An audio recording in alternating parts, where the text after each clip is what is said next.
How are you everyone. तो welcome back our channel. बेटा आज जो हम स्टार्ट करने वाले हैं आप पीछे देख सकते हैं क्लास 12 मैक्रो इकोनॉमिक्स। आपका जो आज का पार्ट है, जो आपका टॉपिक है factor income versus transfer income. तो क्या होता है फैक्टर इनकम और ट्रांसफर इनकम, तो इसके लिए थोड़ा सा समझने की कोशिश करें। आपने लास्ट वीडियो में जो मैंने आपको समझाया था फैक्टर ऑफ प्रोडक्शन को लेकर, what do you mean by about the factor of production.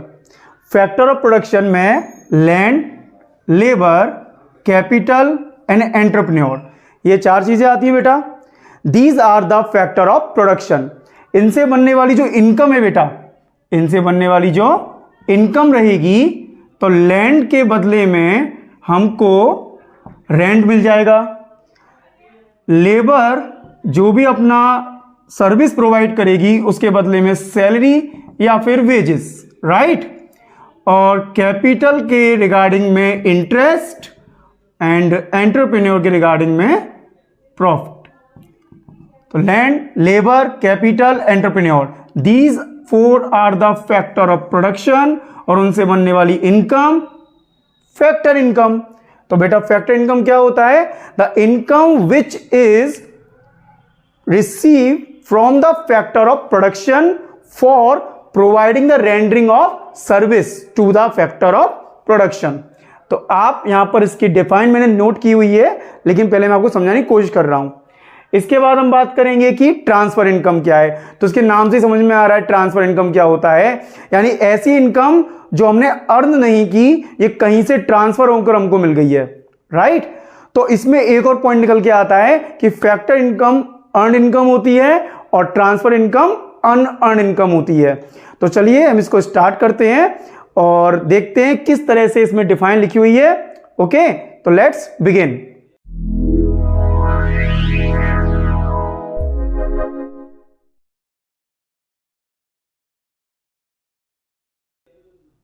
चलिए देखिए, factor income and transfer income, इसकी डिफाइन रीड कर सकते हैं आप। It's refer to income receive by the factor of production for rendering factor service in the production process. तो साफ साफ लिखा हुआ बेटा factor process, factor of production.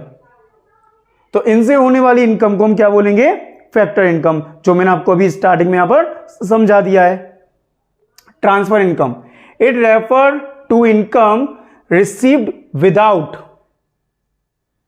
Without rendering any productive service in return, यानी कि यहां पर हमने कोई प्रोडक्टिव सर्विस नहीं की है। एग्जाम्पल, जैसे आप लोगों को, जैसे आपके घर पर कोई मेहमान आते होंगे या आप अपने नाना जी या मामा जी के घर पर जाते होंगे, तो उसके अगेंस्ट में वो लोग आपको कुछ रुपया देते होंगे, क्योंकि आप उनके घर पे गए हो तो देते थे ना, मिलते थे ना बचपन में, सेम उसी तरीके से।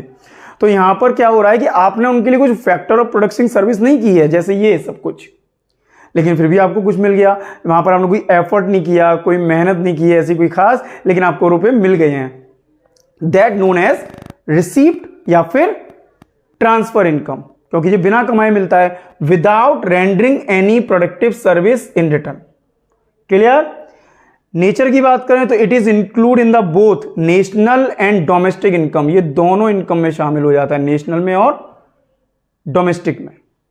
लेकिन ये किसी में भी शामिल नहीं होता है, ना नेशनल इनकम में ना ही डोमेस्टिक इनकम में। क्यों शामिल नहीं होता है भाई? सिंपल सी बात है, मामा जी को सपोज दैट मान के चलिए कि 1 लाख पर मंथ की उनकी अर्निंग है bye the factor of production. इनमें से किसी पॉइंट पर हो सकता है वो बिजनेसमैन है तो उनको प्रॉफिट होता है 1 लाख पर मंथ का। आप गए थे तो उन्होंने आपको 5000 रुपीज का एक गिफ्ट दिया, वो कैश में हो सकता है, वो किसी और तरह से हो सकता है, राइट। तो क्या हुआ कि अब आपकी उनकी जो इनकम रह जाएगी उस मंथ की, वो 95,000 ही तो रह जाएगी, क्योंकि जो आपको मिला है वो उनके फैक्टर ऑफ प्रोडक्शन इनकम का पार्ट था। तो आपके पास जो इनकम है क्या वो उस नेशनल इनकम में शामिल होनी चाहिए? नहीं। क्यों? क्योंकि अगर इसको शामिल करेंगे, आपको जो 5000 मिला है तो क्या होगा, मामा जी की 1 लाख की इनकम और आपकी 5, तो इस तरह से नेशनल इनकम में 1,05,000 इंक्लूड हो जाएगा और जो निकल के आएगा, जो कि गलत है। जबकि फैक्टर ऑफ प्रोडक्शन से तो 1 लाख अर्न हुआ है और 5,000 उसमें से आपको मिला है, तो कहीं ना कहीं जो ट्रांसफर इनकम है वो फैक्टर इनकम का ही पार्ट है, राइट। इसलिए उसको इंक्लूड नहीं करेंगे, ना ही नेशनल इनकम में ना ही डोमेस्टिक इनकम में। It is a earning concept, जैसे मैंने कहा अर्न करते हैं, it is a received concept, इसको अनअर्न्ड भी बोल सकते हैं। एग्जाम्पल में rent, wages, profit and interest. Transfer income में देखिए आप स्कॉलरशिप, अनएम्प्लॉयड अलाउंस।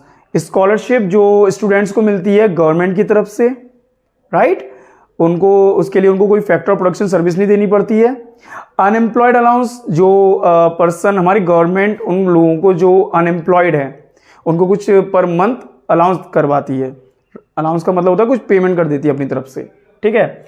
तो स्कॉलरशिप और unemployed allowance, it is not a factor income because it is not earn by through the factor of production. Simple है, बहुत easy है, factor income और transfer income.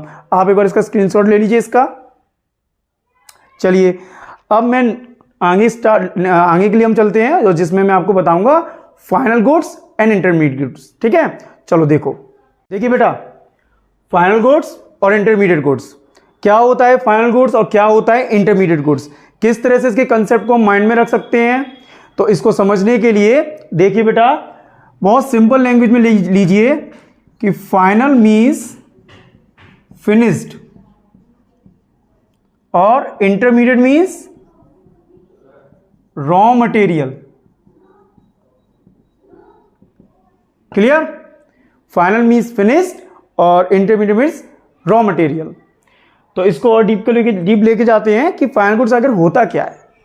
तो बेटा ऐसे गुड्स जो एक कंज्यूमर के लिए रेडी टू यूज है, या फिर इसको ऐसे बोल दीजिए कि अब उस पर कोई भी वर्क करना बाकी नहीं रह गया है, यानी कि वो फैक्ट्री प्रोडक्शन हाउस लाइन से बाहर हैं।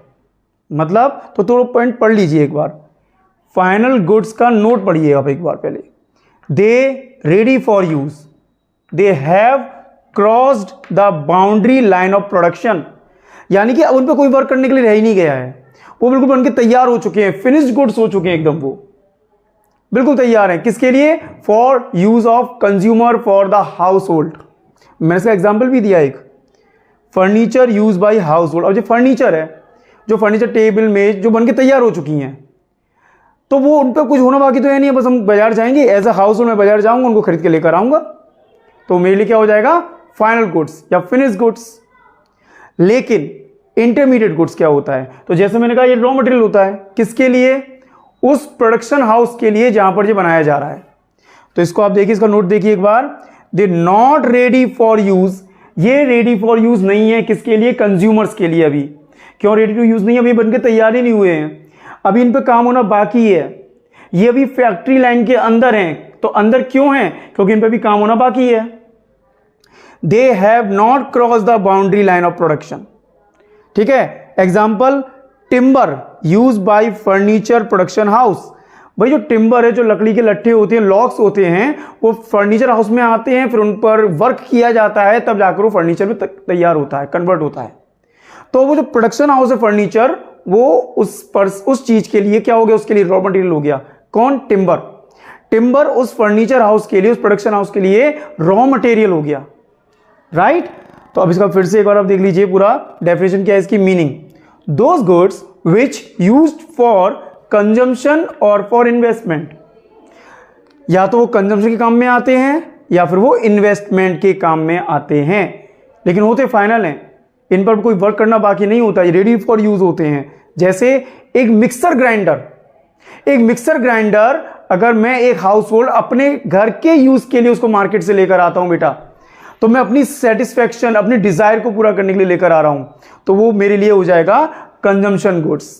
लेकिन सेम वही मिक्सर ग्राइंडर एक रेस्टोरेंट ओनर लेकर जाता है, तो उससे वो क्या करेगा? वो फर्दर प्रोडक्शन करेगा, नहीं उस मिक्सर ग्राइंडर से कुछ चीजें बनाएगा जिससे वो बेचेगा, तो वो उसके लिए कैपिटल गुड्स हो जाएगा। और कैपिटल गुड्स बेटा इन्वेस्टमेंट गुड्स माने जाते हैं।